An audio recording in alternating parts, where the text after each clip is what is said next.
Yay, I'm mildly popular for some reason. But seriously, thank you guys for liking, subscribing, and commenting. For this monumentous occasion, I thought I'd do something a little special. Lately, I've been getting a lot of requests to review fan-related things, and so I thought I'd start with one of the bigger projects out there, Double Rainboom. I don't suppose it's particularly fair, but I'm going to be using my current rating system. Everything I like gets a point, and everything I don't loses a point. Double Rainboom was a majorly hyped project, slated to be the first ever fan-made episode. It wasn't, Snowdrop was, but that's besides the point. The makers touted it to have show-quality animation, and being as close to the show as possible, and that already set them up for failure. We're going to ignore the trailers for the project and just take what we have. So let's begin. After almost a minute and a half of opening credits, the story opens up with Twilight messing around with some chemicals. Alright, let's get this out of the way. The animation is a bit stilted. It's definitely not as fluid as the actual show, but it is pretty impressive for a student project. The voice acting is also passable. Rainbow Dash sneaks up on Twilight and causes some potion she was working on to fling into the air. Luckily, Rainbow catches it, and she was there because I snuck in. I was wondering what kind of egghead stuff you were doing.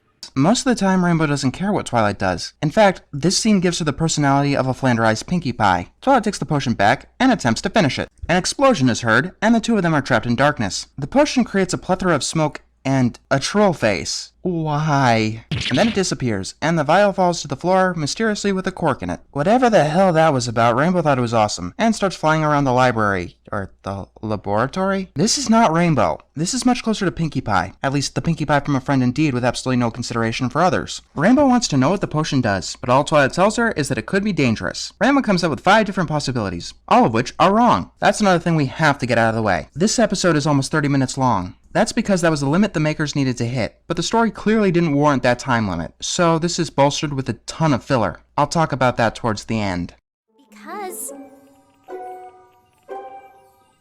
I don't really know what it is. You've been working on this potion since Magic Kindergarten. Nice reference, by the way. And yet, you don't know what it does. Twilight explains to Rainbow that just because she made it, she doesn't know if it's completely safe to drink. You've been working on it since Magic Kindergarten. Theory, this potion is supposed to be a talent enhancer. Okay, do you know what it does, or don't you? I guess that she does know what it does because she explains it in an animation style similar to that of a Candlelit Wedding, where she basically says that she's full of bullshit, and the potion enhances talent with several examples that go on way too long. By the way, do you know anything about this particular style? Yeah, it's a lot easier to animate than the show quality animation that this project kept boasting. After Twilight runs down all the other main 6, Rainbow wants to know what would happen if she drank it. Okay, Rainbow is not stupid. After 4 different goddamn examples, I think she'd know that a talent enhancer would enhance her ability to fly. So Rainbow steals the potion because she has absolutely no respect for her friend's belongings, and she drinks it. Then Twilight freaks out and hooks up Rainbow to a machine to record the effects. I don't like where this is going.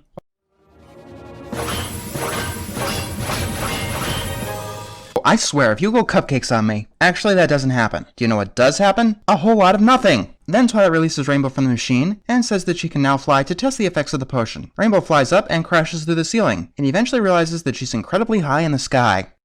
How'd I get all the way up here? I don't know. Let's think really hard about this. You tried to fly, you crashed through a roof, and now you're way up high in the sky. Honestly, I don't know how you got up there. Seriously, Rainbow isn't exactly the smartest pony around, but she has basic common sense. In fact, she's got more common sense than Twilight half the time. So Rainbow starts flying around the town instead of up high in the sky because I don't know. And then we have a plethora of gags. Hey, it's like that other episode with way too much filler where the joke failed. I wonder which one is better. And then there's this joke with Derpy where 2 pots fall on her head, and another one crushes her muffin. This is a masterclass on how to destroy a joke. It'd be funny if the first time her eyes were underped, and then the pot made them derped. Either way, the first time we laugh. The second time, we have a meh reaction. Then when it crushes her muffin, we hate ourselves for laughing, and then we hate you for animating it. Then pinball joke, then reference joke, then, I don't know, then another reference joke, even more pointless than the last. Finally, Rainbow starts flying higher into the sky and into space. Why is the moon Domo? I mean, the troll face I kinda get. They think internet memes are funny. And I get the Scootaloo chicken thing, but why is the moon Domo? That's not a fan thing. That's not even an internet meme. Why is the moon Domo? Then Rainbow instantly gets the idea to do a double Rainboom. Sure, why not? Ponies didn't think that a single Rainboom could be done, so they definitely have heard of a double Rainboom. So Rainbow tries to do the double Rainboom, and several fandom nods because internet. As Rainbow starts falling, she starts turning into an actual rainbow. Twilight teleports the field and begs Rainbow to slow down. The side effects could be disastrous! Rainbow Dash! Rainbow Dash!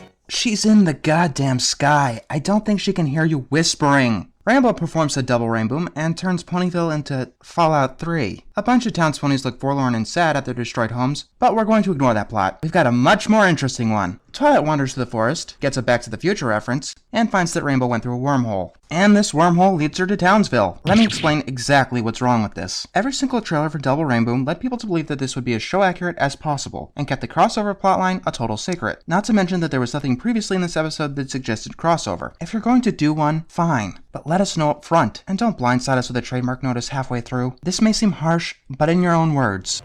This is what you get for not thinking ahead.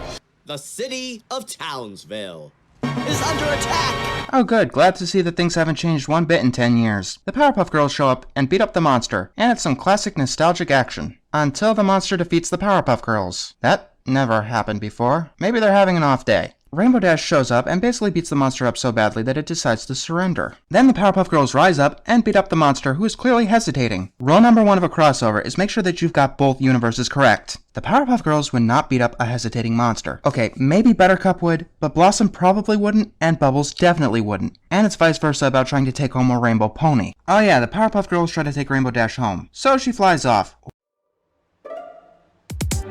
No rush, girls. Let's give her a head start. What the hell? I don't know who that is, but that's not Blossom. A headhunter maybe, but not any of the Powerpuff Girls. After a brief chase scene, well, brief by Double Rainboom standards, Rainbow's wings give out, and she falls to the ground. A goodie, a fandom cliche.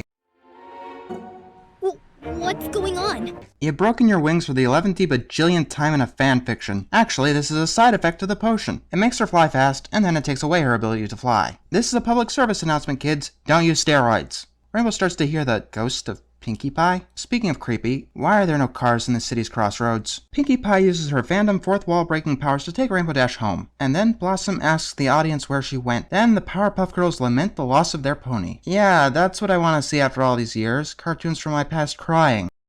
I can talk. You're not a pony!